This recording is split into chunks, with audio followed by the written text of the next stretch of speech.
Hi friends, S miracles YouTube ಚಾನಲ್ಗೆ ಸ್ವಾಗತ. I hope ಎಲ್ಲರೂ ಚೆನ್ನಾಗಿದ್ದೀರಾ. ನಾನು ಕೂಡ ತುಂಬ ಚೆನ್ನಾಗಿದ್ದೀನಿ. ಇವಾಗ ನಾನು ಮಾತಾಡಬೇಕು ಅಂತ ಬಂದಿರೋ ವಿಷಯ ಏನಪ್ಪ ಅಂದರೆ ರಾಧೆ.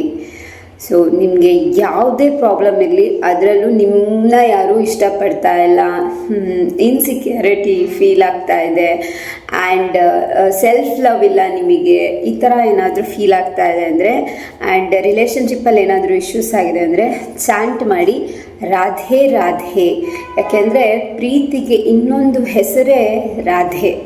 ಪ್ರೀತಿ ಅಂದರೆ ಸ್ವಾರ್ಥ ಅಲ್ಲ, ಪ್ರೀತಿ ಅಂದರೆ ಅವ್ರು ನಮ್ಮ ಜೊತೆಗೆ ಇರಬೇಕು ಅನ್ನೋದಲ್ಲ, ಆ್ಯಂಡ್ ಪ್ರೀತಿ ಅಂತ ಅಂದರೆ ಒಂದು ದೈಹಿಕ ಸುಖಕ್ಕಾಗಿ ಅಲ್ಲ. ಪ್ರೀತಿ ಅಂತ ಅಂದರೆ ಅದೊಂದು ಅನ್ಕಂಡೀಷ್ನಲ್ ಲವ್ ಅಂತ ಹೇಳ್ತೀವಿ. ಸೊ ಈ ಅನ್ಕಂಡೀಷ್ನಲ್ ಲವ್ಗೆ ರಾಧೆನೇ ಒಂದು ಎಕ್ಸಾಂಪಲ್ಲು.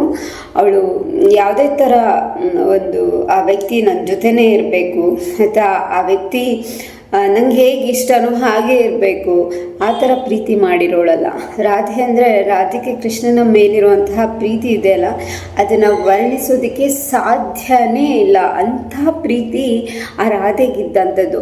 ಅವಳಿಗೆ ಕೃಷ್ಣ ನನ್ನ ಜೊತೆಗೆ ಇರಬೇಕು ಅನ್ನೋ ಸ್ವಾರ್ಥ ಇರಲಿಲ್ಲ, ಅಥವಾ ಒಂದು ಯಾವುದೇ ಒಂದು ರೀತಿಯ ದೈಹಿಕ ಸುಖಕ್ಕಾಗಿ ಅವಳು ಕೃಷ್ಣನ ಪ್ರೀತಿ ಮಾಡಲಿಲ್ಲ. ಅವಳ ಪ್ರೀತಿ ಇದೆಯಲ್ಲ, ಅದು ನಿಸ್ವಾರ್ಥವಾದಂಥ ಒಂದು ಪ್ರೀತಿ. ಸೊ ನಿಮ್ಮ ಯಾವುದೇ ಪ್ರಾಬ್ಲಮ್ ಇರಲಿ, ಕ್ಲಿಯರ್ ಇಂಟೆನ್ಷನ್ ಇಟ್ಕೊಂಡು ರಾಧೆ ಅಂತ ಹೇಳಿ ಜಪ ಮಾಡಿಬಿಟ್ಟು, ನಾಮಜಪ ಮಾಡಿಬಿಟ್ಟು, ಅಥವಾ ನಾಮಸ್ಮರಣೆಯನ್ನು ಮಾಡಿಬಿಟ್ಟು, ಅಥವಾ ರಾಧೆಗೆ ನಿಮ್ಮ ಮನಸ್ಸಲ್ಲಿ ಒಂದು ಸ್ಥಾನನ ಕೊಟ್ಬಿಟ್ಟು ನೀವು ಅದನ್ನು ಟೆಸ್ಟ್ ಮಾಡಿ ನೋಡಿ ಎಂಥ ರಿಸಲ್ಟ್ ಬರುತ್ತೆ ಅಂತ. ಆ ರಿಸಲ್ಟ್ನ ನನ್ನ ಜೊತೆ ಶೇರ್ ಮಾಡ್ಕೊಳ್ಳಿ. ನನ್ನ ಈ ಚಾನಲಲ್ಲಿ ನಾನು ನಿಮ್ಮ ಸಕ್ಸಸ್ ಸ್ಟೋರಿನ ಹೇಳೋ ಥರ ಆಗಬೇಕು, ಆ ಥರ ಚಾಂಟ್ ಮಾಡ್ಕೊಳ್ಳಿ. ಆದಷ್ಟು ಬ್ರಾಹ್ಮಿ ಮುಹೂರ್ತ 3:30 ಟು ನಾನು ಹೇಳೋದು 5:30ವರೆಗಿನ ಪೀರಿಯಡ್ ಏನಿದೆ, ಈ ಟೈಮಲ್ಲಿ ಮೆಡಿಟೇಷನ್ ಮಾಡಿ, ಈ ಟೈಮಲ್ಲಿ ನಾಮಜಪನ ಮಾಡ್ಕೊಳ್ಳಿ. ಆ್ಯಂಡ್ ನಾಮಜಪ ಅಂತ ಬಂದಾಗ ಎನಿ ಟೈಮಲ್ಲಿ ನೀವು ಮಾಡ್ಕೋತಾ ಇರಬೇಕಾದ್ರೆ ಮನಸ್ಸೊಳಗಡೆ ಫೀಲ್ ಆಗ್ತಾ ಇರಬೇಕು, ಅಲ್ಲೇ ದೇವ್ರನ್ನ ಪೂಜೆ ಮಾಡ್ತಾ ಇದ್ದೀನಿ ಅಂತ. ಓಕೆ, ಸೊ ಮಾಡ್ಕೊಳ್ಳಿ. ಏನೇ ಇದ್ರೂ ನನಗೂ ಇನ್ಫಾರ್ಮ್ ಮಾಡಿ. ರಾಧೆ ಅಂತ ಹೇಳ್ತಾ ಈ ವಿಡಿಯೋನ ಇಲ್ಲಿಗೆ ಕಂಪ್ಲೀಟ್ ಮಾಡೋಣ.